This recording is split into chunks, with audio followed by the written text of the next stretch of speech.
got to feel in heaven when my lover's near. Lord, let this moment last for another year. Though today has ended, the night's still young, I'd say. Lover, don't go away. Let it be the thing that I am longing for. Let's fly out from Manhattan to the California shore, just to watch the ships at night on the San Francisco Bay. Oh, lover, please, please stay. Don't say you have to go. Don't say you need to run.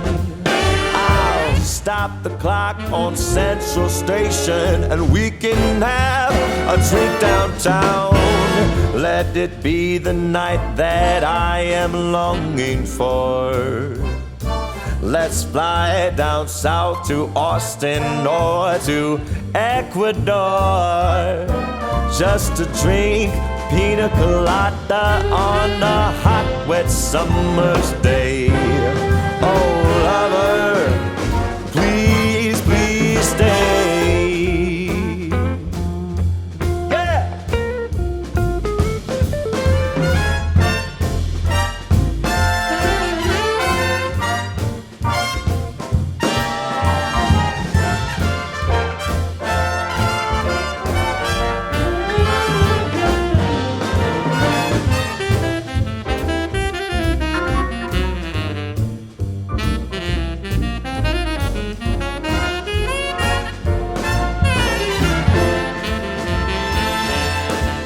Don't say you have to go.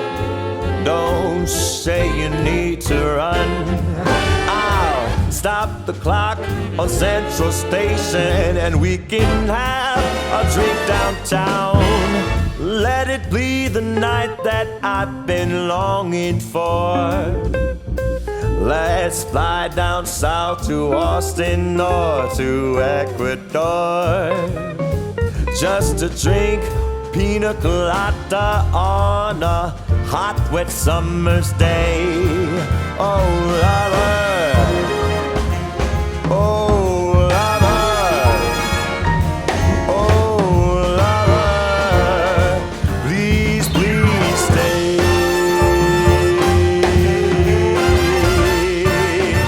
Please stay. Please stay.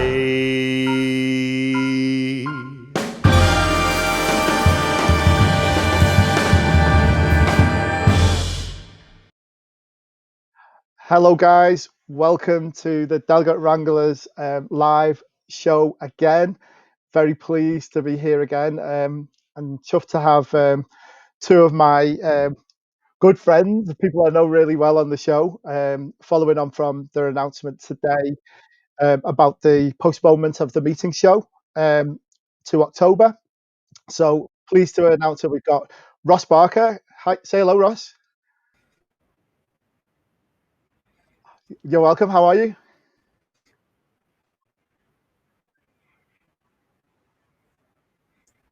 Yeah. In the weather, enjoying the family time at the moment as well. People who've been watching the show seen the evolution of my hair as well, and it's, honestly, it's shocking. Also really pleased to have Jack Marzewski on the show. How are you, Jack?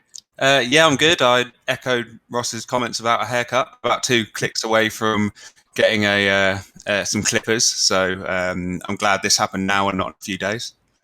Yeah, we're still trying to work out whether Jack's got like a virtual set behind him because it's such a perfect backdrop.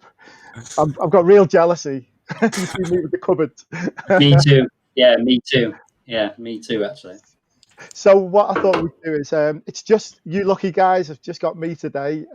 Dom's looking after us on the controls today. Thanks, Dom, for producing it. Dominic from Stream.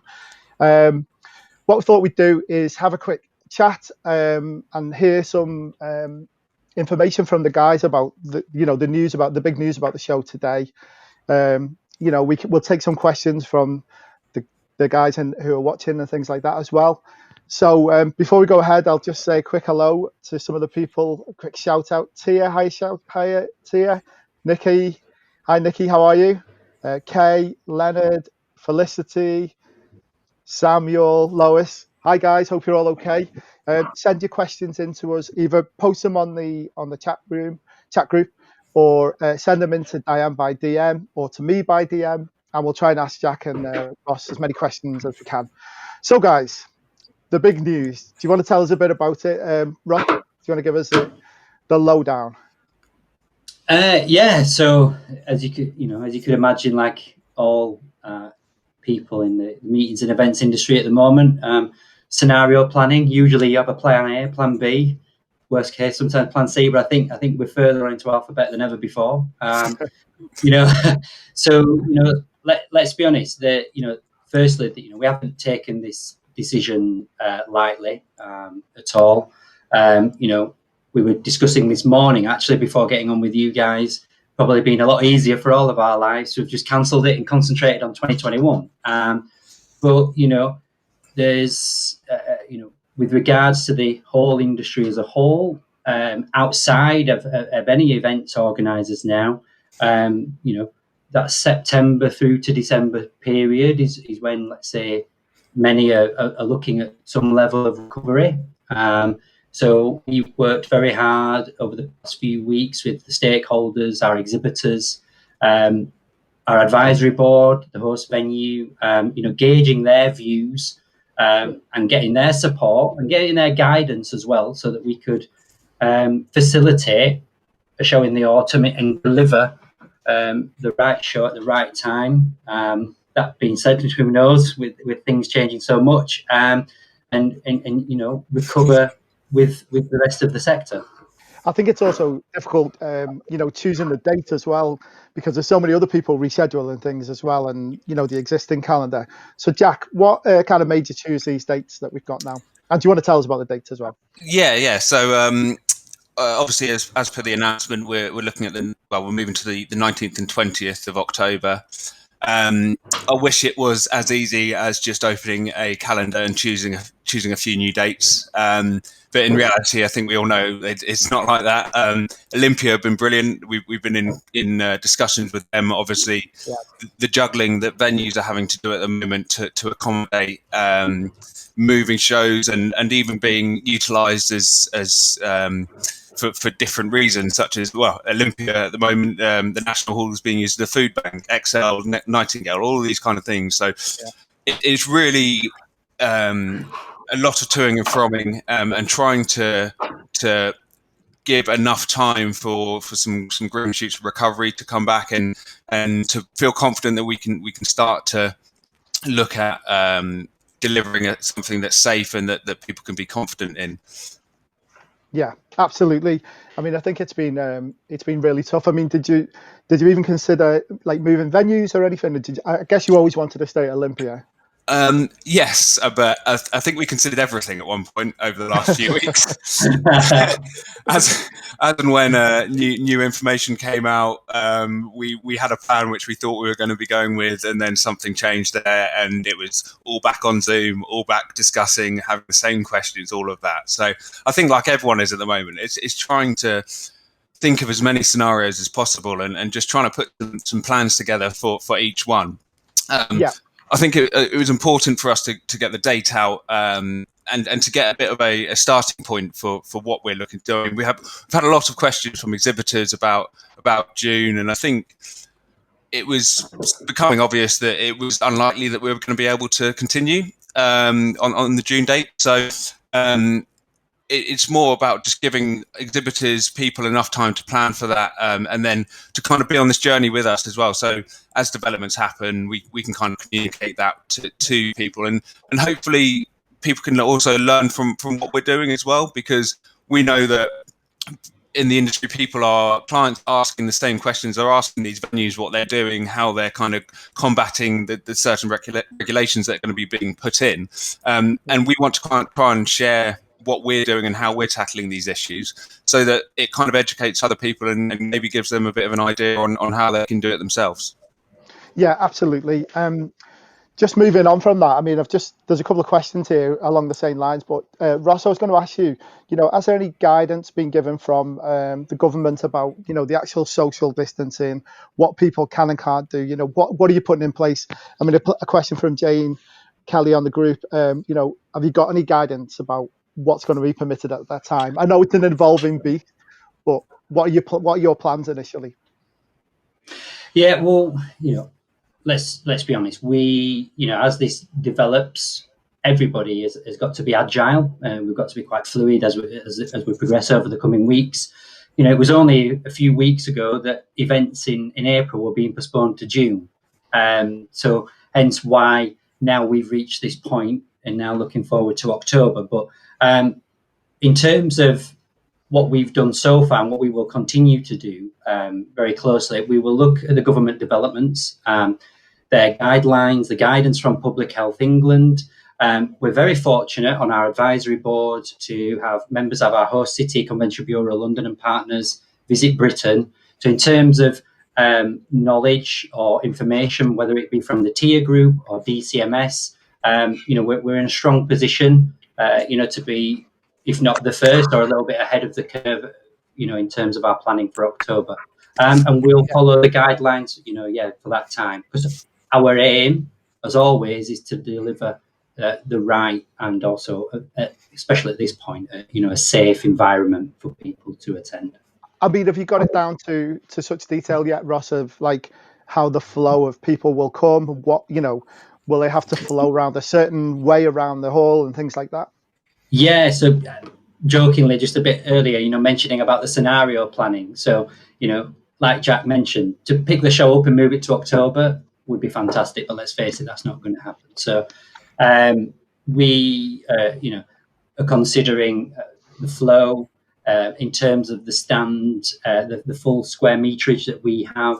We might have to, do we have to limit the number of people attending at certain times? All these things are possible. So at the moment, we're planning for all of those eventualities. I think, luckily, in some position, if you look at Monaco announced yesterday, earlier on last week, 2 weeks ago, Switzerland announced details of a phased return, and that what they're implementing in supermarkets and what have you would likely then follow on to live events. So we're getting some guidance there from what's happening a bit earlier within continental Europe. But yeah, of course, we're thinking as much as broadly as possible, really, to be honest. I think. I guess go on, Jack, sorry. Yeah, just to add on to that, I think I don't think anyone knows what a social distancing event is at the moment. Like, it's, if anything, it's a bit of a juxtaposition. Like, there's a gathering of people, but you're trying to be different, like a distance apart from each other. So I don't think anyone's got that answer yet. And what it is more us trying to think and trying to come up with scenarios and trying to use our experience in exhibitions and in the events industry and think how we can come up with clever ways of adapting what we have as our core offering to fit in with these guidelines, which we don't know yet. Yeah, and I think there's also, like, practical things to work out, like the toilet and people eating. There's a question there that we had from Simon Penn, exit routes, food, drink. And I was going to, one of the things I was going to ask you is it going to be at the moment limited to the number of people you can allow in at one time, and you have a slot almost to come in, that kind of.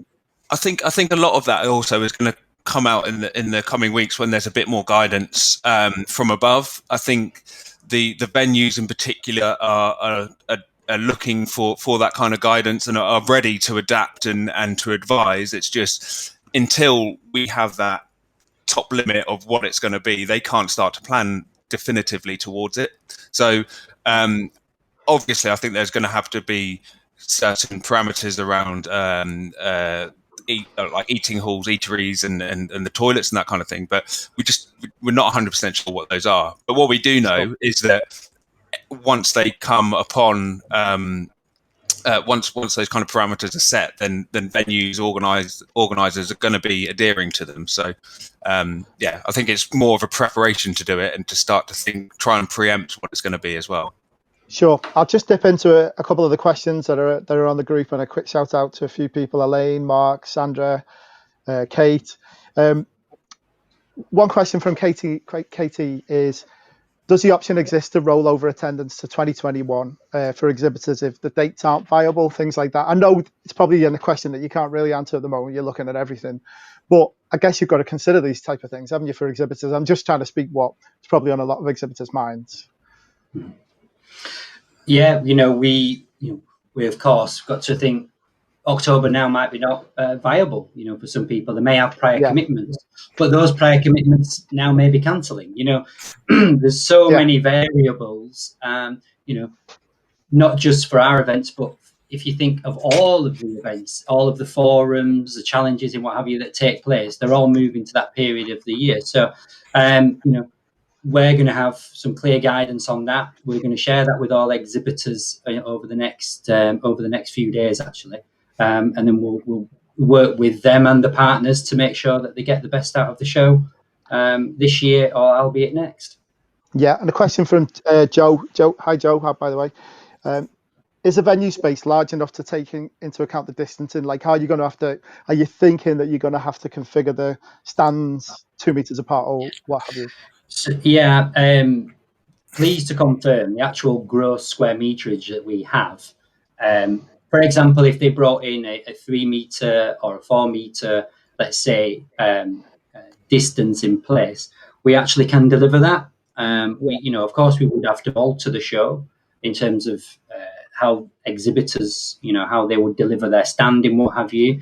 The flow, as you mentioned, I think it was, let's face it, comments about an IKEA style or, holding areas, and, just look at the airlines in what have you, and what they're bringing in, so many gaps, down so many aisles and what have you. But yeah, we are, we can deliver that for our core number of attendees. I think to be honest, Ross, that might be the new normal going ahead. That might be the way we all have to live kind of for the first few months initially. Who knows? I don't know. But that could be the new normal. So we kind of, it's not as big a thing about it, if you know what I mean. Yeah, true. Yeah. So a couple more questions. Do you anticipate, one for Jack, do you anticipate that the show will take the same format? I mean, and by that, I mean, I know you're talking about moving possibly to a different hall. The layout's going to be different. And then also, are you going to take into account that some people might not be able to attend? So do some kind of online interaction with people. What's your thoughts on that? I mean, the core offering of what the show is will remain the same. We're still going to have the pre-qualified buyers coming, meeting with our suppliers. I think, like everyone else at this time, everyone's looking at what virtual platforms there are out there. We're no different to that, as a way of kind of extending and accommodating for people that are under pressures and can't attend the live side. But essentially, we'll be keeping the format of everything the same as much as we can. Obviously, if there's decisions that come out from the government which kind of might hinder that a bit, we'll be adapting it. But in essence, the core of meeting with pre-qualified buyers and suppliers is there, and we'll be pushing that. Yeah, exactly. I mean, it's, are you anticipating the same kind of numbers of exhibitors? Are you thinking it could be, slightly changed or increased, or, what's your initial thoughts on it? I mean, at the moment, it's all conversations that we're having on an individual basis with the exhibitors. International destinations are getting stimulus to start promoting themselves into the industry again. There's some companies that are struggling, so there's kind of a bit of both at the moment.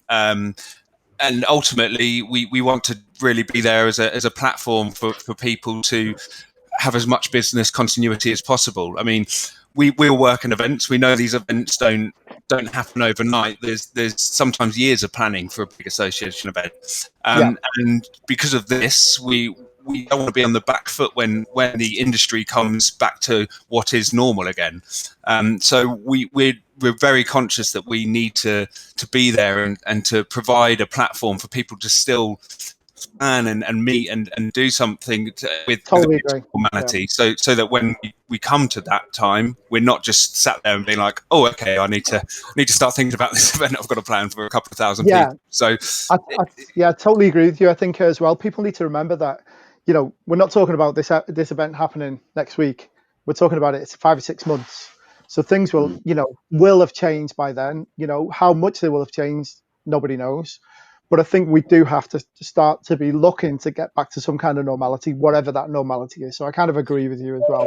It's better to be planning these things and to be positive about it, isn't it? Rather than just say, oh well, we'll cancel it. I mean, I'm sure you didn't consider that, but some people might have said that out there. Why don't you just cancel it and come back next year? So I guess you've been through all that as well. Yeah, and I think to add to Jack's point as well, before this really hit, we were actually in a very, very strong position in terms of exhibitor sign up. We were 26% ahead year on year, and as many Yeah. people know, 2019 were our best performing Yeah. event holistically for buyers and suppliers. So we actually, fortunately, we were actually in quite a strong position. Now, how that transpires to October, we'll be working on that in the coming weeks. But as Jack says, with this is just another challenge. I think that all of us within this industry will overcome, and together, we'll recover together. Yeah. Oh, sorry. So, that's great. So, quick question, one for you, Ross.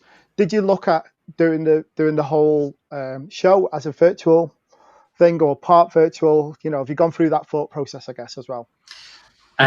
Yes, we have. I think for all events going forward now, adaptability is going to be key. And of course we've looked at varying solutions. And I don't mean now just talking about the meeting show in general. North Star has over 80 events, so of course we're naturally looking at all tech providers, let's say, so that we can deliver a good buyer supplier experience. Yeah, absolutely. I think there's a couple of questions about this, but an important thing to consider as well is how confident people are going to be to come back into those kind of numbers of groups, which I guess is going to be linked to the medical side of it and how that progresses. Have you got any thoughts on that? Will people be able to network effectively at these things if they will come? How are you feeling about that? Well, for me, it always comes down to people's own environment. So many people within the industry will be quite hungry to get back to some normality, to start business, to start meeting, to kickstart their recovery. However, if put things aside, health and safety is the most important thing. So if people's home personal environments, if a family member's been ill, or if they have vulnerable members within their family, of course they're going to then maybe have second thoughts. So hence, going back to your question about virtual side and maybe how we complement the show, we want buyers and suppliers to meet and to do business and recover as much as possible. Now, if that means they can attend the show and they're happy to do so, fantastic. But if they're not, and if there's travel restrictions in, or people's environment doesn't allow them that how they're confident, let's say, we're looking at various measures to put in place to help them and help their business going forward. Yeah, and one question as well is, how do you anticipate international buyers coming? Is that something that you're going to address with the kind of technology side of things? If they not permitted to travel, or the companies are not permitting them to travel? Because I guess a lot of the people who exhibit will be looking at these international travelers, for them, for business and things like that. Any thoughts on that, Jack? Yeah, I mean, obviously the face-to-face meetings, face-to-face events, they're integral and not going to be replaced. But in this current situation, people are very open to other ways of meeting. Really, it goes back to that kind of business continuity that I mentioned earlier. I think no one before would have done this amount of Zoom calls and thought it was normal. You'd think you're a bit insane talking to so many people over video, but it's now becoming more of a norm. And whether that's a norm through necessity and people will reset back to how they were previously, just with a bit more of admiration for video calls and what they can do, then that's fine. But I think we have to explore all possibilities at this current time, and if that means opening that up to international people to visit on a virtual platform, then I think that's a positive, because it still provides that opportunity for a business meeting to take place, and ultimately that's what the core value of the show is. So I mean, I'm by no means saying that's what I want as the only thing moving forward, but I think needs must at the moment, and it, as Ross mentioned before, it's a great way to complement a live event. Yeah, it's a moving beast at the moment, isn't it? It's quite hard to predict, exactly, whether people will be able to travel openly with their travel again. So I guess you've got a plan for every eventuality at the moment. Quite a tough one for you guys. Yeah, so just going to get back into the room because we've got some questions. A nice point from Joe Green. Have you thought about doing a survey to past buyers to find out how confident they would be? Might that be an idea, to survey people? I'm sure you're speaking to your suppliers and the people who are booked up as well. Yeah, I think again we've North Star as a whole has been doing surveys into the buyer community. I think we've also been quite conscious that everyone's being bombarded with different surveys and webinars and education at the moment. So definitely, we're keeping an eye on and having we're discussing with our group coordinators who at the meeting show help coordinate the buyers actually coming to the show. So we are getting feedback on it, and which is why we're trying to have as much of an open dialogue with these people as possible. It's not a closed book at the moment. It's a very strange time that no one's really got the right answers to necessarily. So it's more of sharing best practice and trying to understand where people are at with their confidence levels, all those kind of things, and kind of working as we go. So have you got any kind of one for you, Ross? Have you got any kind of schedule at the moment, a plan of how you're communicating this out to people? Obviously, was this today? When's it going to be information out to buyers? When is it going to be for attendees? Have you got those kind of thoughts in place? Yeah, so today, right across the board, working with you guys, so thank you very much again for this opportunity. But then earlier today, as you probably saw again, across all of our socials, newsletters, media partners, associated partners, we've communicated all of that today. And then, as I mentioned earlier, in terms of communicating back with the GCOs, the hosted buyers, and the exhibitors, of course. Now, this is a plan over the next 2 to 3 weeks. New floor plans being sent out, new key dates, stacks, details about, guidance, let's say, when we get it from Olympia and maybe the AEV and the Association of Event Planners as well. Because at the moment, a lot of, as Jack mentioned earlier, the likes of who we work with, Olympia, GES, are actually still waiting for some level of guidance. So, as soon as we have that, we're communicating that now as quickly as possible to everybody who's, plans to be involved with the show.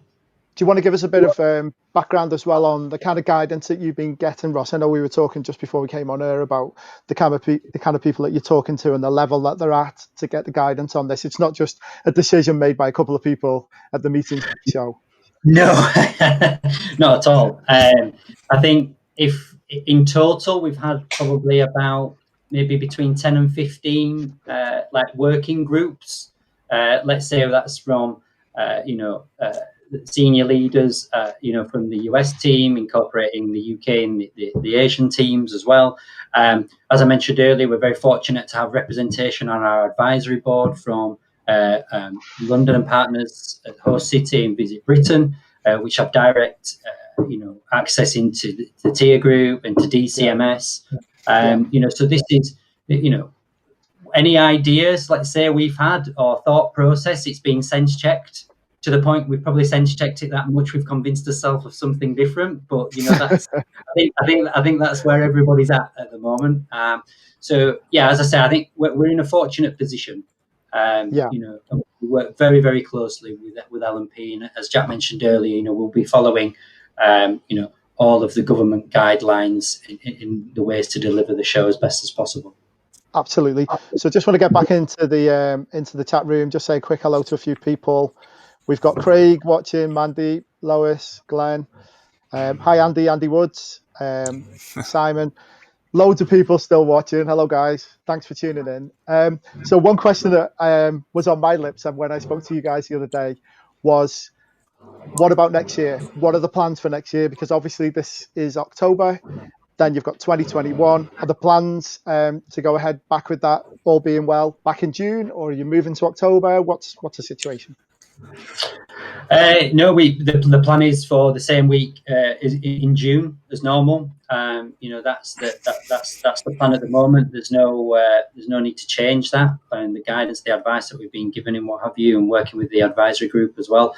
So we're still planning, for June 2021.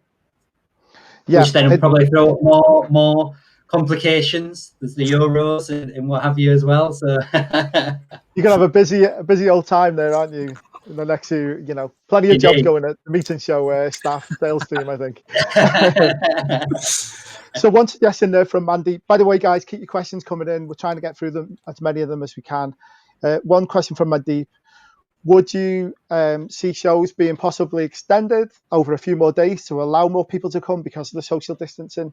You're not going to be able to get those great numbers in all in one go at the moment, we think.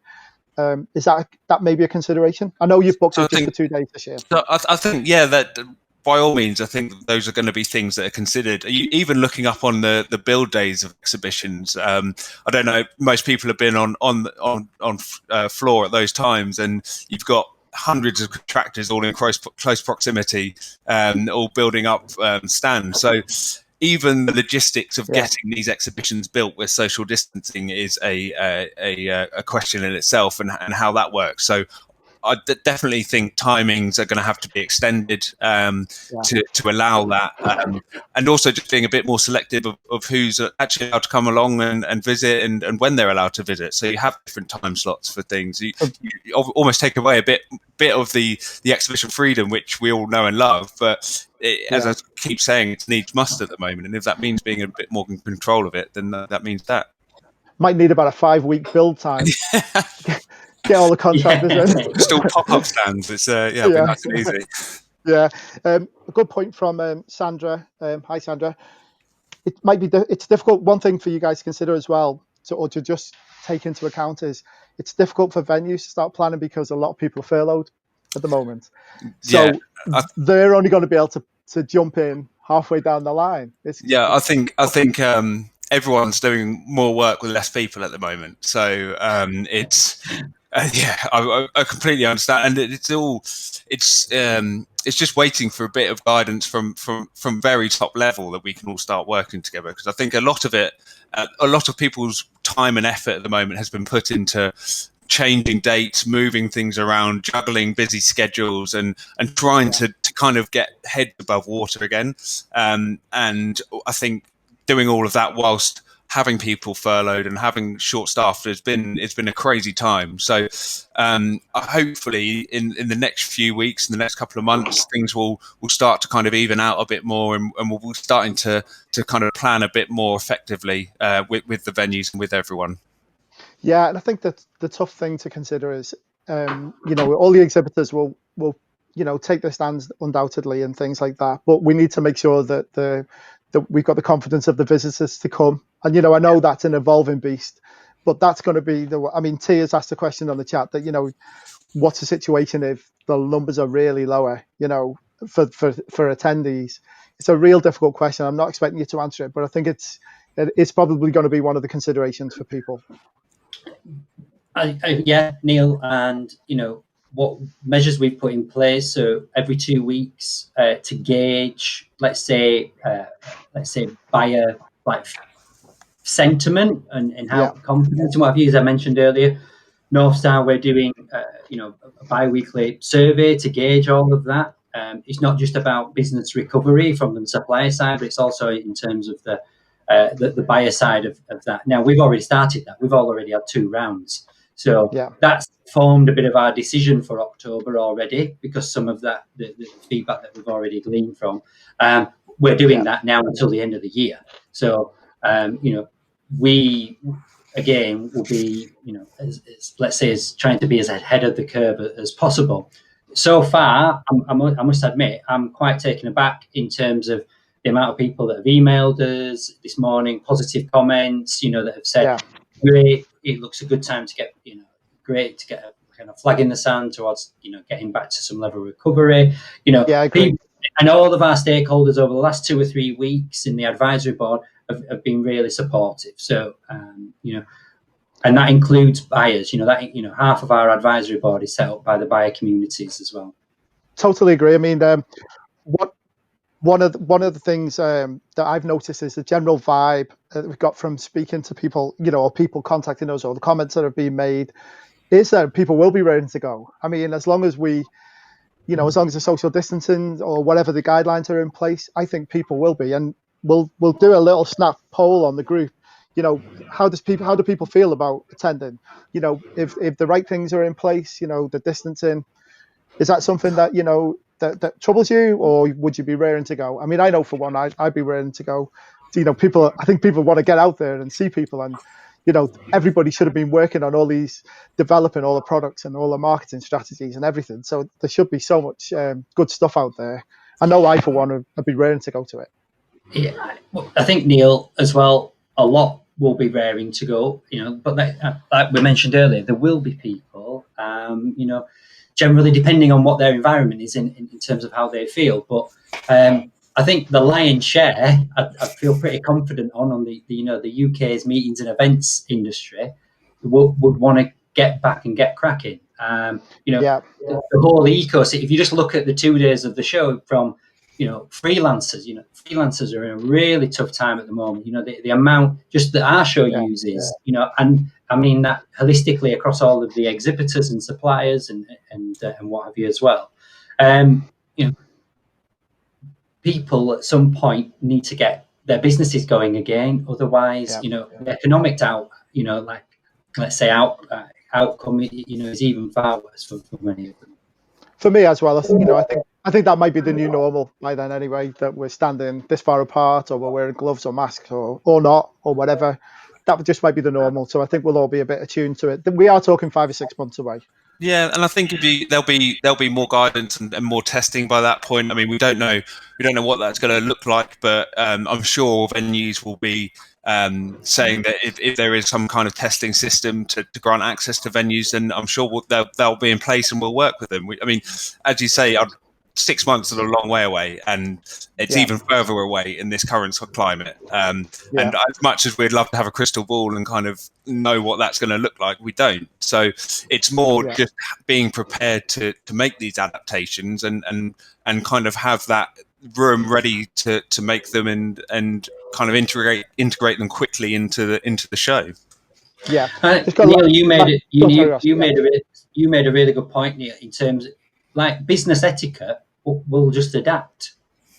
We're already seeing that. I think we chatted about it earlier. The auto show in Wuhan launching today. If you look at all of the measures that they've put in place in terms of access and how that show floor looks, and in terms of the business etiquette, it's relevant for the times that we're in, and that's what will happen in October. Exactly. Yeah. I mean, all I can say is there's a lot of interest and a lot of people keen for knowledge. We've had over 100 people fairly consistently watching this here on our group. We had about 70 people watching it on YouTube. So there's a lot of people who are interested to find out. A really good point made by Delphine was, I think the educational aspect of the event will be important considering the changes. Is there will there be a different focus on that? Will people be able to take that in at the show as well as kind of often online as well, not at the show? Yeah, so have you got that far? Yeah, have you got that far in thinking? Yeah. So you'll be pleased to know we had the education program all completely sorted out for June, which is a lot of work for our education coordinator Erica. So obviously there's going to be developments and there's opportunity for best practice sharing and learning from this. Education's always been a really key aspect of the show, and one why people actually choose to attend. So yes, we'll be developing that. We're looking at different ways of accessing that and how people can do that if they can't attend the show. So all of that is within our planning. Yeah. Yeah, and I'm going to echo what I've just seen a comment from Andy Woods saying it's great to see you guys adapting to what you have to. I mean, you clearly you could have easily just said, well, let's cancel it and do it next year, but you're adapting and trying to make this happen for the industry. Is that very much the feel, Ross? Yeah, we, or let's say our mission over the last few years of developing the show has tried to kind of encompass the UK meetings and events industry. And, I don't think it'd be the right signal for us to have cancelled and just say we're going to get on with it next year. I don't think that's great messaging for the community and the industry as a whole in the UK. As I say, we haven't made this decision lightly. Choosing the dates, it has not been an easy thing either. So we're very thankful for all of our partners.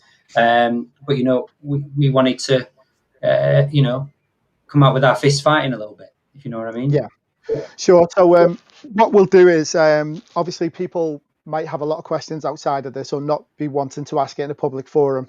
What's the best way to drop you guys an email, or can we do a thing at the end called the wrap up where we'll post something up with any links to the show and any information that we talked about? So can we put some contact details on there for people to drop you guys a line? Of course. Yeah, of course. That'd be fantastic. By all means, that'd be fantastic. Thank you. Yeah, and everybody wants to know Jack's interior designer. It's actually my wife's good work. So yeah. Oh. These are all real. They're not fake. It's fine. Yeah. Can I just say as well? I was getting a couple of messages from colleagues saying you can tell Jack hasn't got kids yet. That's all I can say.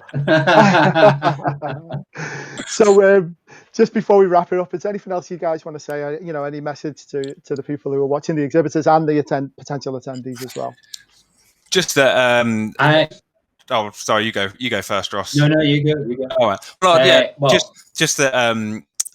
I think, I appreciate the support on this, and I know it's a hard time for everyone. So, if there's any way we can help as a show, not just about the exhibition, but if you've got some news that you want to push out, some good news, or you think there's any way that you can work with us, and we can help you at a time like this, then just please let us know. I think there's no kind of wrong thing to be doing at this time, and we're open to all suggestions. So if there's any way we can help at all, then please contact us, and we'll do our utmost to do it. Fantastic. Yeah, and I'd echo that from Jack, but on another side, if there's the team's thoughts and best wishes are with people if they're obviously struggling at the moment, our family members that are going through a tough time and ill and what have you. We wish them all the best, wish them all a speedy recovery, and fingers crossed, look forward to meeting everybody again in October. Well, thank you very much, guys. I really appreciate you coming on and sharing all that with us, answering a lot of questions. It's put a lot of people's mind at rest, and kind of, I guess everybody was like me, wondering what was going to happen and what was the announcement and what are the plans. And I guess it's kind of, what's this space for the future? Yeah, pretty much. We'll keep everyone in touch with all the planning and everything as and when it happens, as much as we can be. I think I mentioned it in my video. We're trying to be as open and honest as we can, because there's no right answers at the moment, and as much as we can help, we want to. Yeah, fantastic. Well, thanks, guys. I'll let you get on with your day. I guess you're really, really busy at the moment. Really appreciate you coming on. No, pleasure. Thank you again for the opportunity. Thank you, Neil. Take care. You're welcome. Yeah. You're welcome. I'll just stay on. Hi guys. So I just thought I'd say thank you very much for watching, for all your questions. That was really amazing, really informative. The link, the show will stay on the group, so you will be able to see it. It'll also be on our YouTube channel. If you've got any questions, we'll put the links on the wrap up for you to drop them at the guys an email and things. Big thanks to Dom for producing in the background there. He's not going to flash himself on the screen. Oh, that sounded bad, didn't it? Oops, not that kind of show. And also, I'd just like to tell you just a bit about a couple of shows that we've got coming up. Got a really good one tomorrow, the Experience of Online Events, where Dom is the guest. Da-da-da. So Dom will be telling us, we're going to be having a chat and involving you guys about, it's not just about now you've got your platform to do all these things online. It's about what you're doing with your audience, how you're engaging them, that kind of thing. So please look forward to you. That's tomorrow at 10:30, and then we've got another DW Live next week with Steve Gaskin on Tuesday at 1:30. Well, watch the group for all the information. Anyway, hope to see you soon, guys. Thanks very much again, and take care.